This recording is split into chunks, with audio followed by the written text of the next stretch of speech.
এই মুহূর্তের সবথেকে বড় আপডেট, পিএসসি পরীক্ষা অর্থাৎ সদ্য যে পিএসসি পরীক্ষাটা হয়েছিল ফুড এসআই এর, পাবলিক সার্ভিস কমিশন আয়োজিত যে পিএসসি পরীক্ষা, সেই পিএসসি পরীক্ষার কিন্তু বিস্তর দুর্নীতির অভিযোগ ওঠে এবং কলকাতা হাইকোর্ট পর্যন্ত গড়ায়।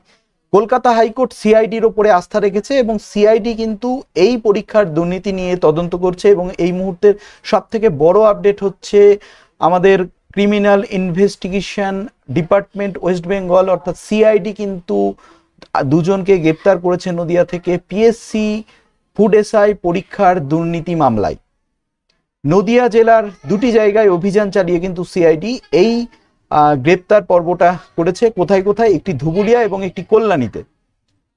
যে আপডেটটি রয়েছে সেটা দেখানো। রাজ্যে পিএসসি পরীক্ষার দুর্নীতি মামলায় সিআইডির হাতে গ্রেপ্তার 2 ফুড সাব ইন্সপেক্টর পদে নিয়োগের পরীক্ষায় প্রশ্ন ফাঁস ও দুর্নীতির মামলায় নদিয়া থেকে গ্রেপ্তার 2।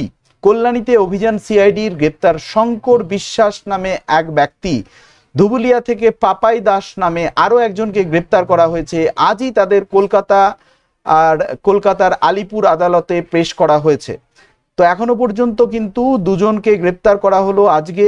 এবং ফুড এসআইয়ের যে পরীক্ষা, সেই পরীক্ষায় যে দুর্নীতির অভিযোগ আসছিল, সেই দুর্নীতি কিন্তু হয়েছে, এটা থেকে কিন্তু প্রমাণিত হয়। এবং সিআইডির হাতে কিন্তু এখনো পর্যন্ত দুজন গ্রেপ্তার হয়েছে এবং দুটি কিন্তু নদিয়া থেকে, নদিয়ার কল্যাণী এবং নদিয়ার ধুবুলিয়া থেকে। শঙ্কর বিশ্বাস নদিয়ার কল্যাণী এবং ধুবুলিয়ার হচ্ছে পাপাই দাস। এই দুজনকে গ্রেপ্তার করা হয়েছে এখনই, আজকেই কিন্তু আদালতেও পেশ করা হয়েছে।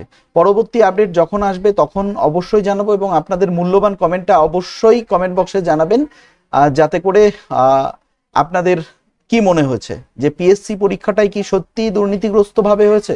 পিএসসি কিন্তু দুর্নীতিগ্রস্ত যাতে না হয় তার জন্য অনেকগুলি ফেজে পরীক্ষা নিয়েছিল এবং পিএসসি কিন্তু অ্যান্সার কিও প্রকাশ করে দিয়েছে। যদিও এই বিষয়টা টোটালটাই বিচারাধীন, কলকাতা হাইকোর্টের আন্ডারে বিচার চলছে এবং কলকাতা হাইকোর্টের মহামান্য বিচারপতি তারা কিন্তু আস্থা রেখেছেন সিআইডির প্রতি এবং সিআইডি কিন্তু টোটাল তদন্তভার গ্রহণ করে বলতে গেলে সফলতার সঙ্গেই তদন্তটা চলছে। এখনো পর্যন্ত দুজনকে গ্রেপ্তার করা হয়েছে আর আশা করা যাচ্ছে ভবিষ্যতে সিআইডি অনেক ভালো কাজ করবে এবং সেই সঙ্গে সঙ্গে এই যে দুর্নীতি পিএসসি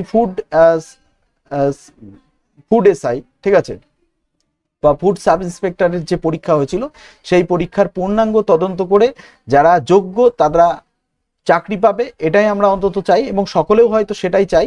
তো যাই হোক, আজকে বিলম্ব করব না। তো আপনাদের কি মনে হয়? আপনাদের মূল্যবান কমেন্টগুলো অবশ্যই কমেন্টে জানাতে ভুলবেন না। ধন্যবাদ, ভালো থাকুন।